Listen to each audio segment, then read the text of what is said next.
नमस्कार बच्चों, वर्ग एक में आप सभी का बहुत बहुत स्वागत है।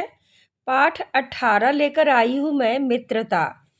इस पाठ में बंदर और ऊंट की कहानी है कि किस प्रकार दोनों में बातचीत बंद हो जाती है किसी वजह से। अंत में दोनों एक दूसरे के बिना नहीं रह पाते हैं और अंत में दोनों में दोस्ती हो जाती है। और दोस्ती का कारण क्या होता है इस कहानी में हम लोग समझेंगे। और बिल्कुल आप समझ गए होंगे कि दोस्ती का कारण अमरूद है। अमरूद की सुगंध से दोनों में मित्रता हो जाती है। यहाँ मित्रता पर बताया गया है। तो पाठ प्रारंभ करने से पहले पाठबोध।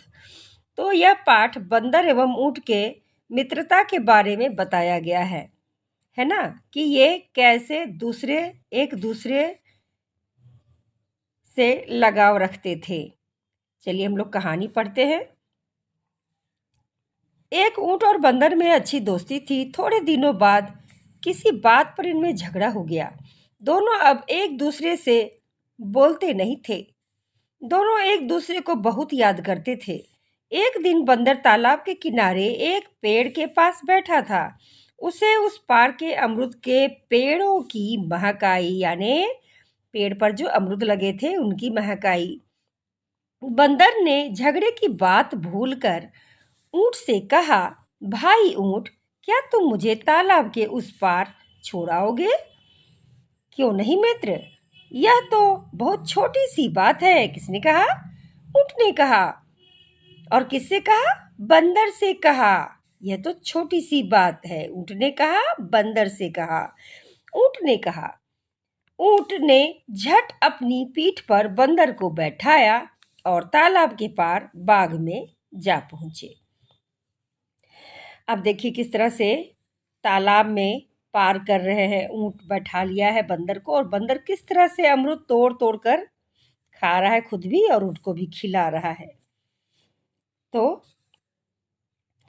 ऊंट की पीठ पर बैठे बैठे ही बंदर ने मीठे मीठे अमरूद तोड़े और खाए, ऊंट को भी खिलाए। दोनों को एक दूसरे का साथ बहुत अच्छा लग रहा था। माफ करना, मैं तुमसे कुट्टी करके बहुत बड़ी भूल की थी। कौन कहता है? बंदर कहता है। किससे कहता है? ऊंट से कहता है। ऊंट बोला, तो ठीक है, आज से हमारी कुट्टी नहीं, अब्बा है। किसने कहा? ऊंट ने कहा। किससे? बंदर से। फिर बंदर क्या कहता है? बंदर ने कहा, वह तो कब की हो गई। ऊंट ने कहा और हुलर हुलर हंस दिया। तो आज से हमारी कुट्टी नहीं, अब्बा है। किसने कहा? बंदर ने। वह तो कब की हो गई। किसने कहा? ऊंट ने। ऊंट ने कहा और हुलर हुलर, ऊंट जब हंसता है ना तो हुलर हुलर की आवाज आती है। चलिए, बंदर भी खिलखिलाकर हंस दिया। दोनों देर तक हंसते रहे, फिर तालाब के दूसरे किनारे की ओर चल दिए। तो जो गहरे मित्र होते हैं ना, वो एक दूसरे के बिना रह नहीं सकते। कभी न कभी किसी भी बहाने उनकी मित्रता हो जाती है। चलिए, यहाँ पर कुछ शब्द हैं, ये श्रुति लेख के रूप में आप लिख सकते हैं। चलिए मैं कहती हूँ, बिना देखे आप लिखिए। चलिए, पहला शब्द आप लिखिए अमरूद। दूसरा शब्द आप लिखिए दोस्ती। तीसरा शब्द आप लिखिए तालाब। चौथा शब्द लिखिए झगड़े। और पांचवा शब्द लिखिए खिलखिला। तो इन शब्दों में मात्राओं का उलट फेर नहीं होना चाहिए। ठीक है, लिख लीजिए, मैच कीजिए, और जो गलत शब्द आपने लिखा उस शब्द को आप 10-10 बार लिखिए। चलिए, अब हम लोग आते हैं शब्द बोध पर। शब्द बोध में जो जो शब्द है जिसका अर्थ आपको समझ में नहीं आता है वह यहाँ पर बताया गया है। झगड़ा का अर्थ अनबन, बाग यानी बगीचा, हुलर हुलर यानी ऊंट का उल्लास से हंसना यानी खुशी से हंसना, महक यानी खुशबू, अब्बा यानी दोस्ती करना। तो पाठ के अनुसार अब्बा का अर्थ दोस्ती करना होता है, लेकिन अब्बा यानी पिता भी होता है। चलिए, मानक रूप और प्रचलित रूप, ये तो आप सभी को पता ही है ना कि ये प्रचलन सदियों से प्रथा चली आ रही है। बंदर न द संयुक्त वाला है और यहाँ अनुस्वार वाला है ना। चलिए, अब हम लोग प्रश्नोत्तर की ओर आते हैं। बंदर कहाँ रहते हैं? बंदर पेड़ पर रहते हैं, जंगलों में रहते हैं, है ना। ऊंट कहाँ पाए जाते हैं? ऊंट रेगिस्तान में पाए जाते हैं, है ना। मरुभूमि या रेगिस्तान, जो भी कहिए। नंबर दो के सारे प्रश्नोत्तर कार्य मैं जरूर आपको शेयर करूंगी। नंबर 2 में ये 5 प्रश्नोत्तर कार्य हैं। ये पांचों प्रश्नोत्तर कार्य आपके लिए मैंने रखा है। चलिए, अब आते हैं नंबर 3 पर। नंबर 3, निम्नलिखित शब्दों का वाक्य प्रयोग। बंदर, दोस्त, तालाब, किनारा, बाग। एक एक पंक्ति आप स्वयं लिखिए और एक एक पंक्ति की सहायता आप लोगों को मैं करूंगी। चलिए, आते हैं नंबर 4 पर। निम्नलिखित कथन किसने किससे कहा? तो किसने कहा और किससे कहा आप यहाँ लिखेंगे। नंबर क, यह तो बहुत छोटी सी बात है। तो ये ऊंट ने कहा था और बंदर से कहा था। माफ करना, ये भी ऊंट ने कहा था, बंदर से कहा था। वह तो कब की हो गई, ये भी ऊंट ने कहा था, बंदर से कहा था। आज से हमारी अब्बा है, किसने कहा था? ये बंदर ने कहा था, ऊंट से कहा था। तो एक बार फिर से, यह तो बहुत छोटी सी बात है, ऊंट ने कहा, बंदर से कहा। माफ करना, ऊंट ने कहा, बंदर से कहा।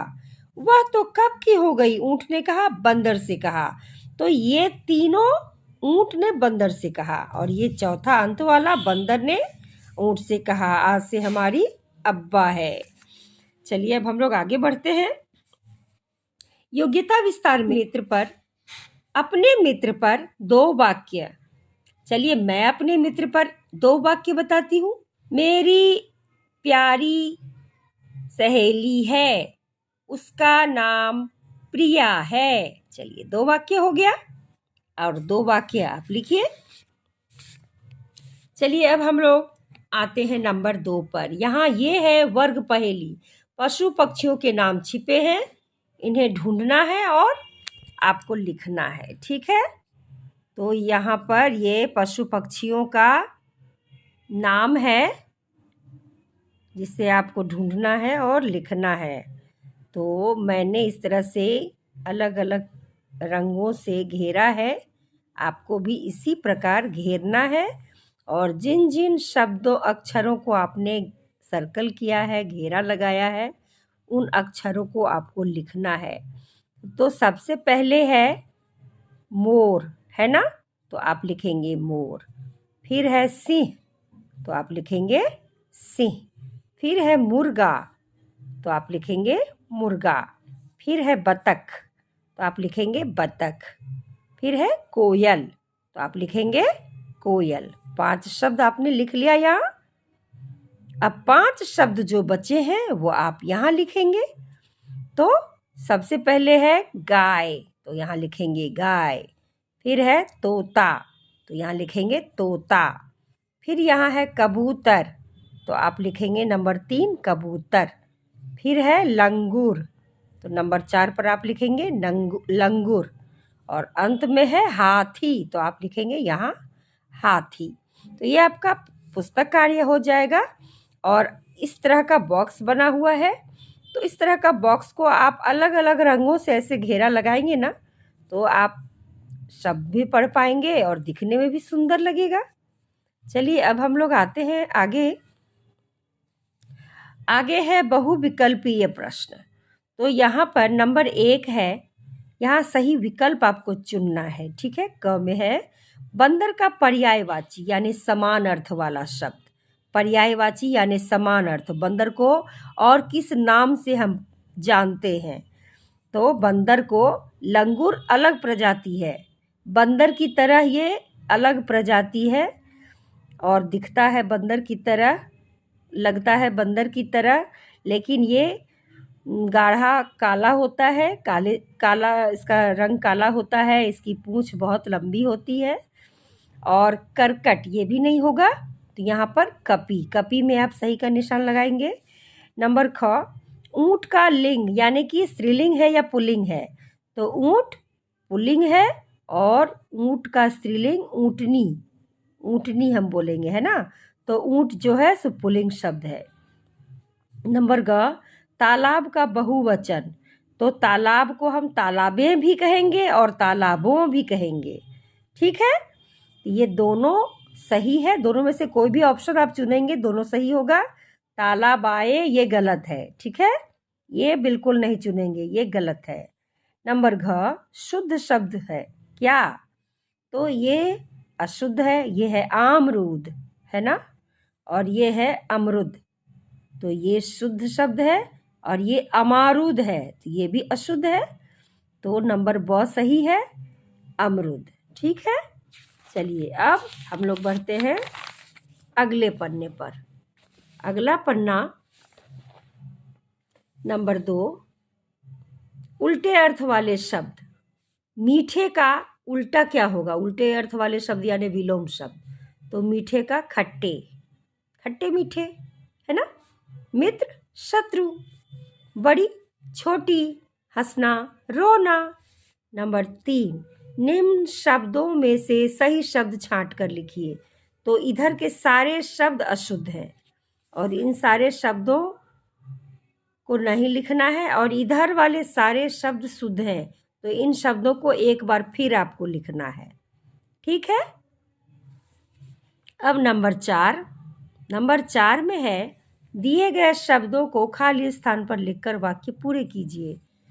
तो यहाँ पर कुछ शब्द दिए गए हैं जिनसे आपको ये वाक्य पूरे करने हैं, मैंने कर दिया है और आपको करने हैं स्वयं। क, बंदर पेड़ पर बैठा था, बंदर को तालाब के पार जाना था, दोनों बाग में जा पहुँचे, दोनों में दोस्ती हो गई, बंदर खिलखिलाकर हंस दिया। नंबर 5, पाठ में से दीर्घी ई की मात्रा वाले 5 शब्द छांट कर, तो मात्रा वाले शब्द लिखने हैं, ना कि दीर्घी ई वाले शब्द। ठीक है, अगर दीर्घी ई वाले शब्द डालकर लिखेंगे आप तो ये एक स्वर वर्ण है, ठीक है, और इसकी मात्रा होती है अलग, तो यहाँ पर मात्रा के साथ दिया गया है अच्छी, छ में दीर्घी की मात्रा, यही है मात्रा दीर्घी की मात्रा। दोस्ती, छोटी सी, मीठे मीठे, तो यहाँ मी में दीर्घी की मात्रा है। अपनी पीठ एक मैंने अलग से लिख दिया है, हालांकि 5 ही लिखने हैं। तो इसके साथ ही प्रश्नोत्तर कार्य भी आप लोगों को दिखला दिया गया, और अच्छे से परीक्षा की तैयारी करेंगे, अच्छे से पढ़ाई करेंगे। Best of luck, bye bye.